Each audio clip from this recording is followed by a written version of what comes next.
Hey everybody, welcome back to TLDT. Today I thought I'd do something a little different and show you guys some tips for catching panfish on tip-ups. Now everybody seems to use tip-ups kind of the same way for the most part. Throw a sucker minnow or shiner on the end with a nice sized treble and hope for the best. Maybe a walleye, maybe a northern, something like that. But what I've really been getting into is using these for panfish, and you would not believe how well it works. So what you have to do is you have to tune this tip up first, and this is probably the most important part. I've not seen this anywhere, and nobody taught me this. I actually figured this out on my own, believe it or not. So there's a bar here, and there's a nut right here. Now what that nut does is if you grab the bottom here on the spool, and you turn this will actually go loose. Now if you see, that's actually going down away from the nut. Do you see how that's making that spring more loaded and loaded as it goes down further and further? What that does is that pulls this spool back up and puts pressure and resistance against it, which causes more resistance when that fish is pulling. So what I've found is if you can pull this bar all the way up, and I've got it basically just to where it's barely touching the nut. So what you're going to do there, you just tighten the bar back down. Make sure you hold the spool or else it'll just spin on you. Okay, look at how far down that'll go. Okay, now you will not believe, have you ever seen a tip up do this? Watch this, ready? Here we go. Look at that. There's like absolutely no resistance on that thing. I mean, it's just unbelievable how easily that goes. So what happens with that is that when that flag does go up and that fish is swimming, if you're doing like a northern or something, it really doesn't matter much, but with panfish it matters a ton. So you want to have as little resistance as possible, and this is how you do that. So the next thing you're going to want to do is you're going to want to tune this bar here. The higher up it is, the easier it is for this flag to go, and if you go too high, it like won't be able to hold it at all. Now when you have this tuned like this, I mean, this thing is just like, it'll move so easily. So you actually have to lower this bar more than you normally would. I used to run these things like way high to try and make it as easy to go off as possible. Now with this, it's almost difficult to find the spot to keep it on. And obviously, I'm doing the most sensitive side for this. Now something I will tell you is that if it's windy, this is tough, really tough. You're gonna have to lower this down more because you're gonna get a bunch of false flags. But if it's a nice calm day, I will set these things absolutely as sensitive as I possibly can. Watch this. This is absolutely ridiculous.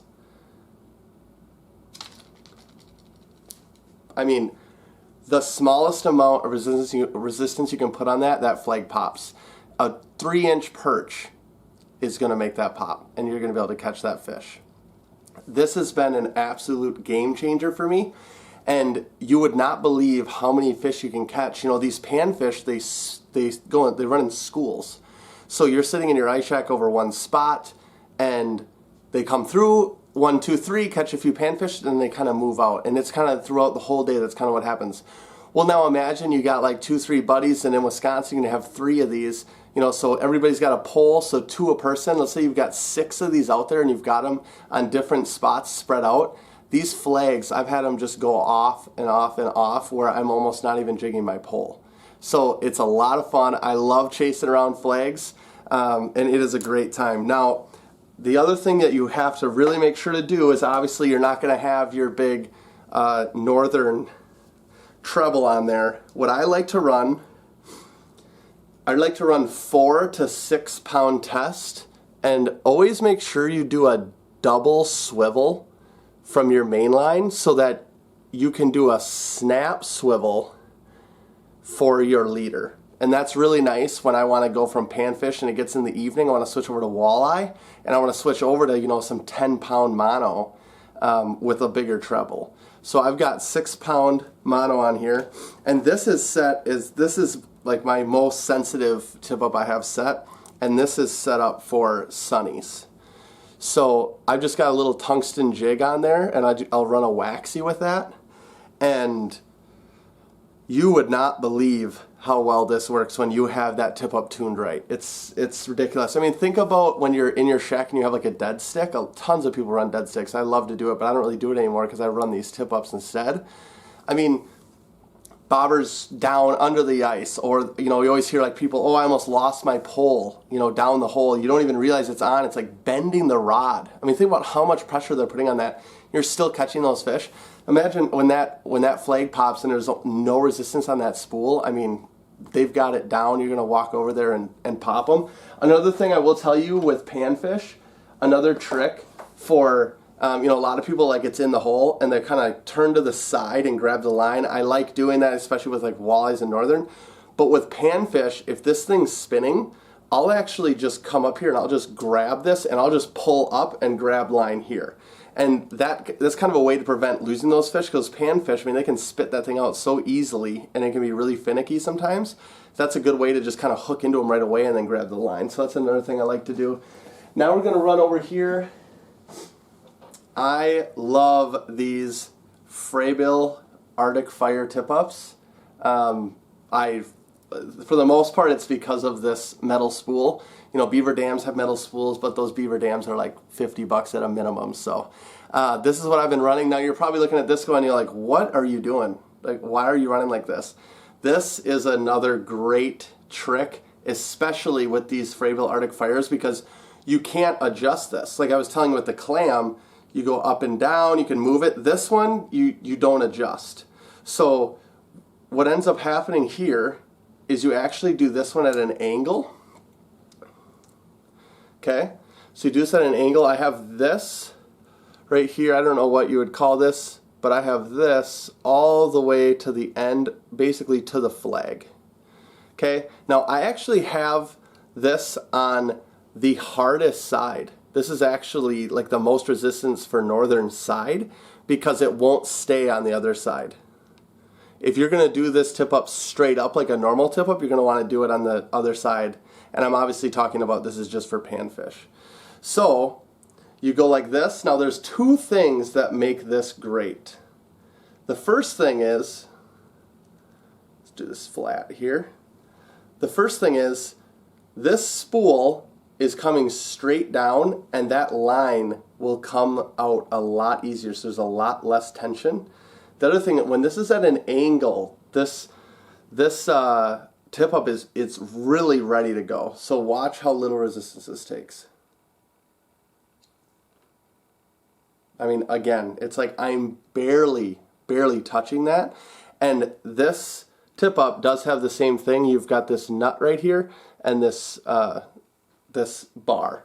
So those are a couple of huge tips that I use. And just imagine too, like how little resistance is going when it's coming out. When it's in the hole like this and it's just coming down, the fish is able to take it so much easier. So those are some things that have made a huge difference. When I first started trying to do this stuff for panfish, I had very little luck, especially on days where they were finicky. I wouldn't even catch one. I mean, it would just be I'd have a lot of false flags because they pick it up, feel resistance, and drop it. Another huge thing are the lures that you're using. So I already told you about sunnies for tungsten, or tungsten jigs for sunnies, but something I really love to do is run these octopus hooks.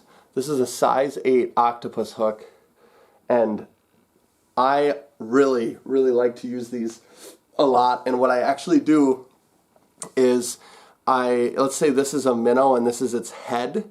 I will actually hook that octopus hook in right behind its gills and face it backwards slightly if I can. So into the gills and out again backwards. Now what that does is fish eat minnows and other fish from the head first. So when you hook it in the tail, sometimes they go and they'll like grab onto the head, the body, but they don't have the hook in their mouth. And then that fish will then like spit it or not swallow it or something like that, and it just doesn't have it. When you hook it right there, when they take that bait, they have that hook in their mouth.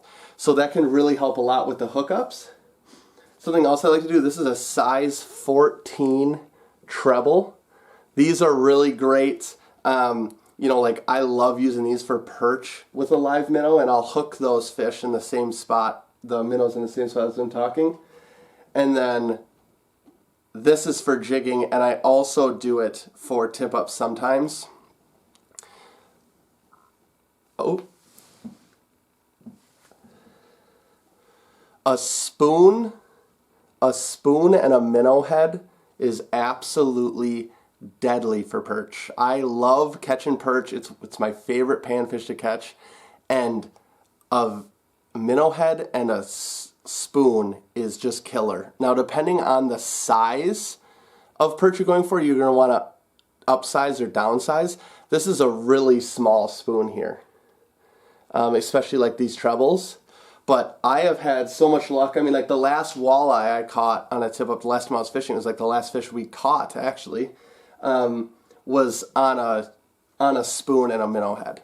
So that's all the tips that I really have right now. You know, other things that I can think of right now are these little bobbers. This is pretty basic here, but you're going to want to take these little bobbers and have them with you. And you just want to hook this side of the bobber right here into the line at the top of the tip up where you want to mark the depth. So for the rest of the day, when that tip up goes off and you catch a fish, you can come back to it and you can just set it for that same depth instead of having to reset it every time. But I hope you guys enjoyed this. I hope you learned something. I tell you what, catching panfish on tip ups is awesome, and I feel like nobody does it, and it can be an absolute game changer, especially with those fish moving around. It is deadly. So thank you for watching. We'll catch you next time on Tight Lines and Drop Tines.